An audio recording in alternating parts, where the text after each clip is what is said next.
Paisteli. Puhelin keksittiin yhdistämään ihmisiä, mahdollistamaan puhuminen virstojenkin päähän. Oot huomasi, että Passa lähti tuomaan. Lähes 100 vuotta puhelin siirsi puhetta ihmiseltä toiselle. Sitten keksittiin tietokone. Tässä Suomen ensimmäinen vuonna 1957 valmistunut Esko, joka nykyisin pitää majaa Tekniikan museossa. Ja kun Esko sai seuraa, kun tietokoneet alkoivat yleistyä, sai puhelinverkko uuden tehtävän. Sen oli yhdistettävä tietokoneet toisiinsa. Asiassa oli kuitenkin melkoinen mutta. Tietokoneet puhuvat kieltä, jota puhelinverkko ei ymmärrä. Tarvittiin siis tulkkeja. Muunnin eli modeemi tulkkaa tietokoneiden kielen puhelinverkossa siirtyväksi. Siirtoyhteyden toisessa päässä on toinen modeemi, joka kääntää lähetyksen tietokonekielelle. Datasiirto yleistyy todella nopeasti. Se alkaa olla jo osa päivittäistä elämäämme. Tämä pankkiautomaatti on Hämeenlinnassa.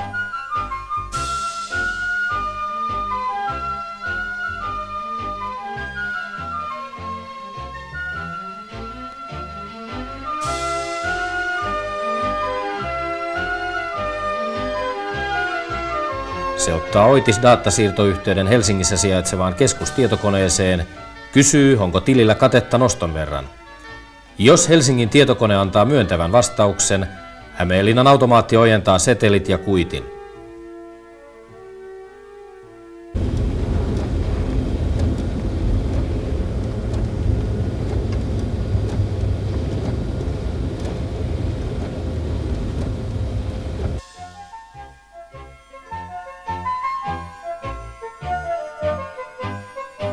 Datasiirron tarkoituksena on nopeuttaa palvelua, vähentää jonottamista ja pitää palvelun tuottamisen kustannukset kurissa.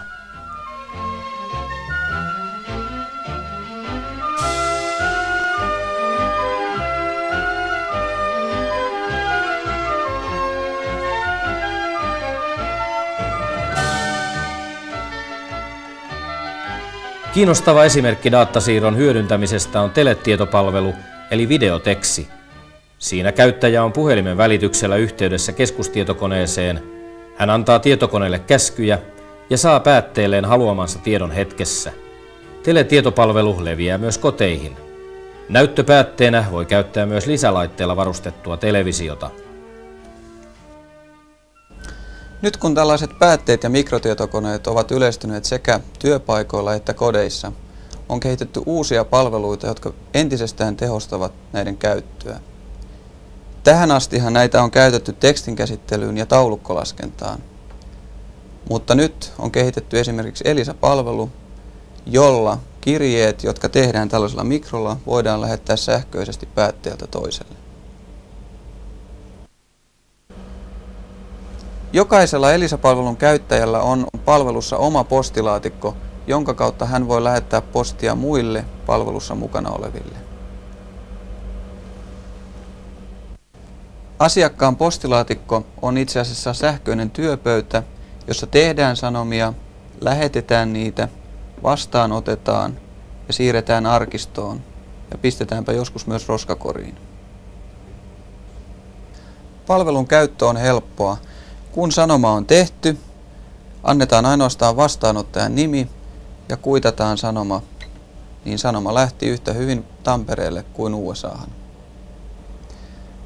Tähän asti tekstit, jotka on tehty mikrotietokoneella, on tulostettu paperille ja sen jälkeen lähetetty kirjepostina vastaanottajalle. Elisan avulla tekstit, jotka tehdään sähköisesti, toimitetaan perille sähköisesti heti kun ne on valmiita. Samoin ihmisen tavoitettavuus paranee huomattavasti palvelulla. Teen tekstin silloin kun se minulle sopii ja vastaanottaja lukee sen taas silloin kun se hänelle sopii. Elisa on sanomanvälityskeskus, johon voidaan liittää päätteiden lisäksi myös yritysten tietokoneet. Palvelu on maailmanlaajuinen, joten viestit kulkevat sekä Suomessa että myös ulkomaille. Täällä puhepostijärjestelmä, hyvää päivää. Ole hyvä ja näppäillä käyttäjän sukunimi ja sen jälkeen etunimi, kunnes järjestelmä tunnistaa sen. Puhesanomia voidaan vastaavasti välittää puhepostipalvelun avulla. Näin varmistetaan, että tärkeä sanoma menee varmasti perille. Olemme nyt tutustuneet Eskon lisäksi Elisaan. Esko on ollut jo 16 vuotta museossa, mutta Elisa on huomisen lapsi, sillä meidän Elisamme edustaa aivan maailman huippua. Jostain kumman syystä Suomi on muutoinkin maailman johtavia puhelinmaita. Ei ole montakaan maata, jossa uudet telepalvelut olisivat yhtä nopeasti ja laajalti käytössä. Hyvät teleyhteydet antavat yritykselle ja koko Suomelle sitä potkua, jota kovassa kilvassa menestymiseksi tarvitaan. Edustan erikoistunutta käännöstoimistoa, joka palvelee tietotekniikan yrityksiä. Työskentelemme tekstin käsittelyllä ja PC:llä, joiden avulla voidaan helposti muokata teksti sopivaan muotoon. Aineisto tulee meille yleensä puhelinlinjaa pitkin yritysten pääkonttoreista. Täällä me työstämme sen aineiston, kirjoitamme sen oikealla kielellä ja lähetämme sen takaisin toimeksiantajillemme tarkistusta varten. Tämän jälkeen suoritamme mahdolliset korjaukset tekstiin ja lähetämme lopullisen käännöksen joko takaisin asiakkaalle tai latomoon suoraan painatusta varten. Kun Hans-Peter painaa nappia, vilahtaa teksti puhelinlinjoja pitkin latomon tietokoneiden muistiin. Asemoijat pääsevät oitistyöhön käsiksi. Sitten tehdään filmityöt ja pannaan koneet pyörimään.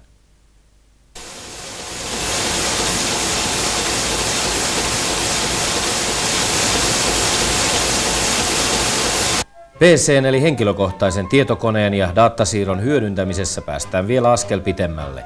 Lehden sivut voidaan tehdä valmiiksi päätteellä, panna tekstit ja kuvat paikoilleen. Kun lopputulos tyydyttää, saa kirjapaino hetkessä tietokoneensa muistiin painovalmiin originaalin. Kun ajatellaan asiaa vielä pitemmälle, niin lehdenhän voisi jakaa suoraan päätteeltä päätteelle. Meillä yrityksen sisäinen tiedotustoiminta hoidetaan elektronisesti. Perinteinen lehti on korvattu elektronisella postilla ja tällöin viestit kulkevat salaman nopeasti eri puolille Suomea jokaiseen toimipisteeseen ja myöskin eri puolille maailmaa. Toimitustyö tapahtuu normaalina päätetyöskentelynä. Uutiset kirjoitetaan suoraan päätteelle lyhyinä ja ytimekkäinä juttuina. Tämän jälkeen, kun uutislähetys on valmiiksi koottu, se lähetetään vastaanottajille vain nappia painamalla. PC ja datasiirto ovat yhdessä melkoinen voimakaksikko. Ne karsivat turhat ja turhauttavat rutiinit ja tarjoavat melkoisesti uusia mahdollisuuksia. Tällainen työskentelytapa nostaa kääntäjän työteho huomattavasti, kun ei tarvitse kirjoittaa mitään uudestaan.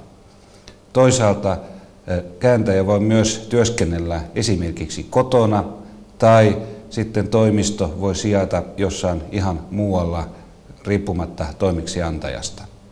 Esimerkiksi voimme saada aineistoa Amerikoista täällä käännettäväksi ja painettavaksi Brysselissä. Kaikki tietoliikenne tapahtuu puhelinlinjoja pitkin. Datasiirron avulla kotona voi paitsi tehdä työtä myös harrastaa. Siitä ovat yhä kasvavana osoituksena mikroharrastajat, eräänlaiset avaruusajan radioamatöörit. Meitä on harrastajia Suomessa noin 2000 kappaletta. Me soittelemme julkisiin postilaatikoihin. Näissä postilaatikoissa me vaihdamme kirjeitä toistemme kanssa, voimme vaihtaa ohjelmia sekä muuten vain viettää aikaamme. Näitä postilaatikoita, purkkeja, bokseja, sillä on monta eri nimeä, on Suomessa noin 100 kappaletta. Ainakin 20 vuoden ajan on puhelimesta puhuttaessa esitetty kysymys, milloin tulee näköpuhelin. Näihin päiviin asti on vastattu, että puhelinverkon siirtokyky ei riitä elävän kuvan siirtoon. Nyt me härmäläiset olemme kuitenkin mahduttaneet liikkuvat kuvatkin tavalliseen puhelinverkkoon, joskaan ei aivan TV-kuvan tasoisina. Ja kun kuvapuhelin, se on muuten tämän keksinnön oikea nimi, kytketään laajakaistaiseen verkkoon ja tehdään TV-ruutu hiukan isommaksi, saadaankin aikaan kunnon teleneuvottelu. Ei tarvitse enää siirtää keskimäärin 80-kiloisia ihmisiä paikasta toiseen, siirretään vain kuva ja ääni. Puhelinverkko pystyy talonmiehen hommissakin pieniin ihmeisiin. Se esimerkiksi tuo turvallisuutta ja säästöä asumiseemme. Tietokoneesta tulee puhelinverkon avulla uuttera talonmies ja väsymätön vartija. Se kutsuu paikalle poliisin tai palokunnan, se valvoo ja ohjaa lämmitystä, sähkö- ja vesijohtolaitteiden toimintaa, sammuttaa ja sytyttää valot, avaa ja sulkee ulko-ovet ja hoitaa monet muut kiinteistönhoitoon liittyvät tehtävät. Puhelin on myös matkalla mukana. Pohjoismaissa toimii maailman uudenaikaisin autopuhelinjärjestelmä NMT.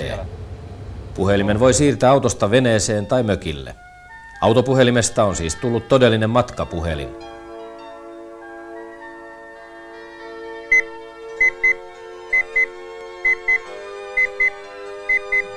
Nyt voit soittaa jopa taskuun.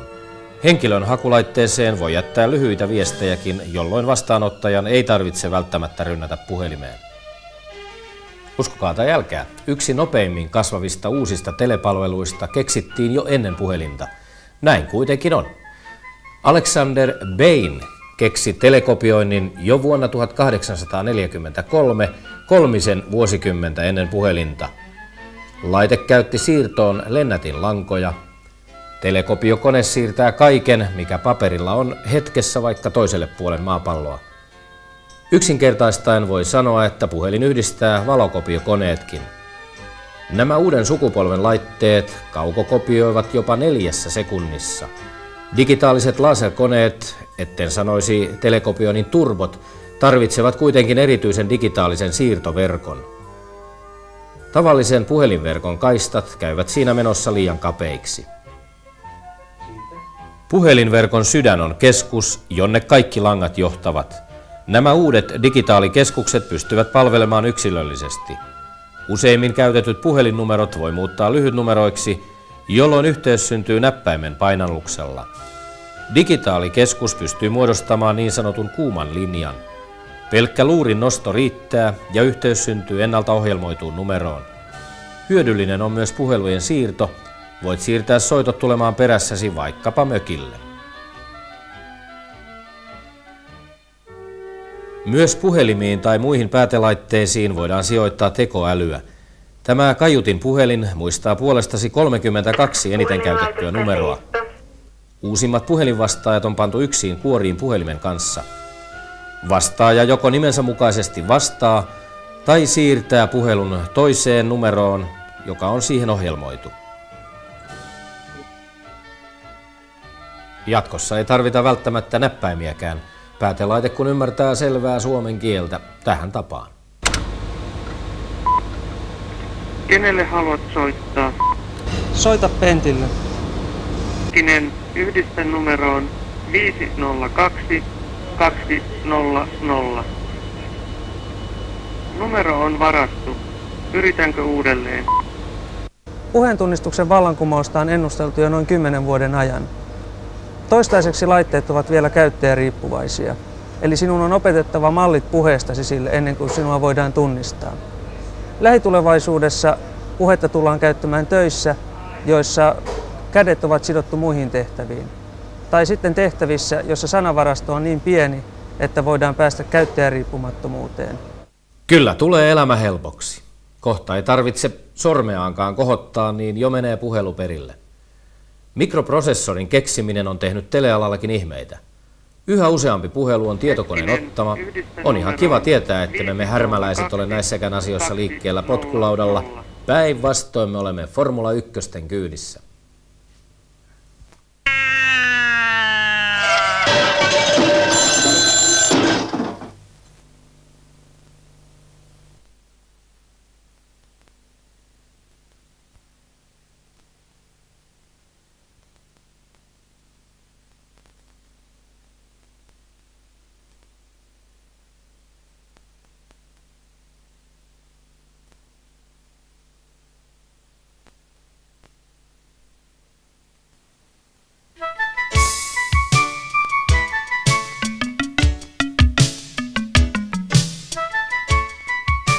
Tiedätkö, mikä on maailman suurin laite?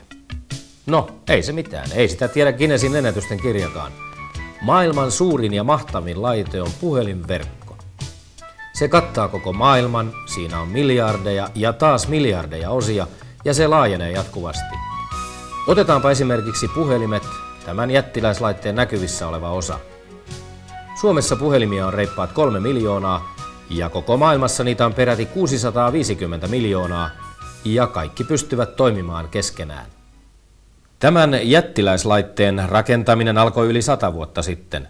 Puhelimet yhdistettiin keskuksiin, joiden koko nopeasti kasvoi. Jo 1800-luvun lopulla keksi amerikkalainen A.B. Strowger automaattikeskuksen, joka vähitellen syrjäytti keskusneidit. 1970-luvulle asti keskukset olivat sähkömekaanisia, yhteyksiä muodostivat numero kerrallaan rattaat tai releet. Sitten tuli digitaalikeskus, jossa ei ole lainkaan liikkuvia osia. Sen aivoina ja työntekijöinä ovat tällaisille korteille kootut mikroprosessoripiirit. Kun uusitaan maailman suurinta laitetta, on puuha hidasta. Esimerkiksi keskusten automatisointi on vielä useimmissa maailmanmaissa kesken. Suomessakin se saatiin päätökseen vasta vuonna 1980. Työ kesti 58 vuotta. Seuraavana suururakkana on koko puhelinverkon digitalisointi, joka jatkuu vielä ensi vuosisadan puolella. Digitalisointi on muuten datasiirron, kuten koko teletoiminnan avainsana. Mutta palataan siihen myöhemmin. Katsotaan nyt välillä datasiirtoa. Hän on herra Esko ensimmäinen. Ensimmäinen Suomessa tehty tietokone, se valmistui vuonna 1957 4 vuoden työn tuloksena. Esko sai nimensä sanoista elektroninen sarjakomputaattori. Eskolla on aivoissaan noin 550 elektroniputkea, joiden avulla se pystyi samoihin suorituksiin kuin tämän päivän alkeellisin taskulaskin. Kehitys oli kuitenkin nopeaa. Syntyi uusia tehokkaita eskoja ja niiden seuraksi kreettoja. Oli peräti luonnollista, että eskot ja kreetat piti saattaa yhteen, saada tietokoneet toimimaan keskenään. Oli vain pieni pulma.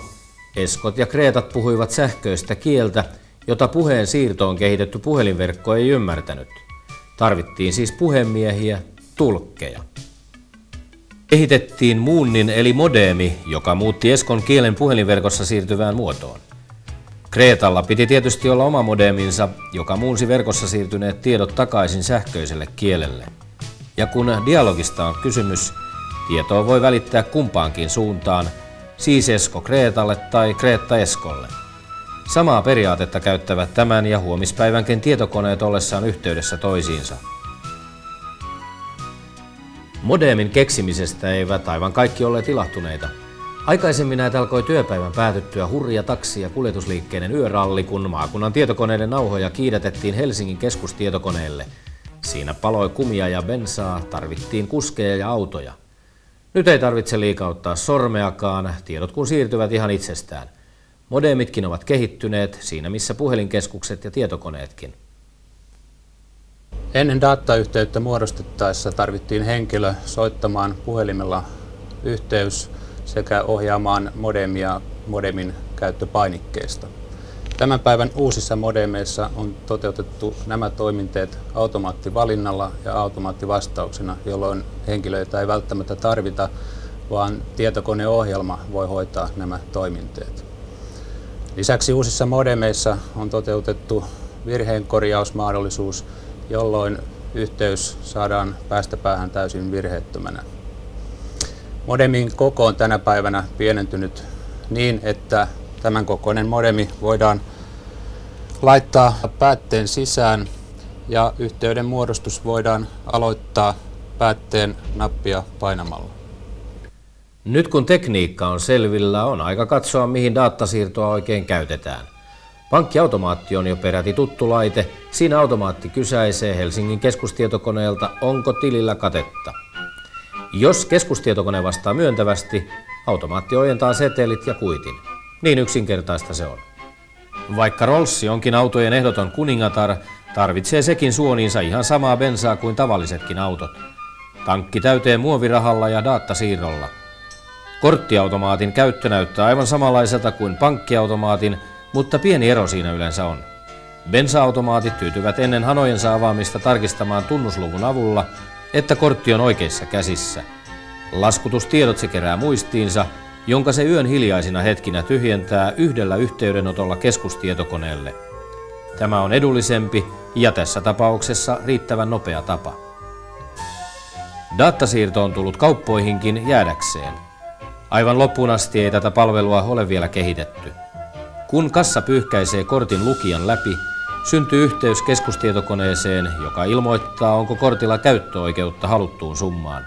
Tulevina vuosina päästään siihen, että tietokone siirtää samalla hetkellä ostosten hinnan ostajan tililtä kauppiaan tilille. Datasiirto nopeuttaa ja helpottaa matkatoimistoissakin asioimista. Pääte kertoo nopeasti ja luotettavasti kaikki matkaan liittyvät tiedot aikatauluineen, hotellitilanteineen ja hintoineen. Kun päätös on tehty, virkailija näppäilee varauksen päätteelle, jolloin varaustilanne on joka hetki todellinen. Koska datasiirto leviää yhä uusille alueille ja käyttäjillä on erilaisia tarpeita, on siirtomahdollisuuksia useita. Yksinkertaisinta on kytkeä modeemi puhelimen rinnalle, kuten tämä mikroharrastaja on tehnyt. Puhelinta voi näin käyttää joko puhumiseen tai datan siirtoon. Tämän siirtotavan huippunopeus on 4800 bittiä sekunnissa, eli sekunnissa siirtyy vajaa 500 kirjainta tai merkkiä. Katsotaanpa vielä kaaviosta. Tarvitaan puhelin, sen rinnalle modeemi ja pääte. Puhelinverkko muodostaa yhteyden haluttuun numeroon, jossa modeemin takana voi olla tietokone tai pääte. Tätä siirtotapaa kutsutaan datasiirroksi valintaisessa puhelinverkossa. Valintainen tarkoittaa, että puhelimen näppäimillä voi valita, mihin liittymään dataa haluaa siirtää. Kun siirretään dataa paljon ja vain tiettyjen paikkojen välillä, voidaan käyttää kiinteästi kytkettyjä yhteyksiä. Tällöin kaapelit on kytketty ohi puhelinkeskusten pelkästään datasiirtoa varten.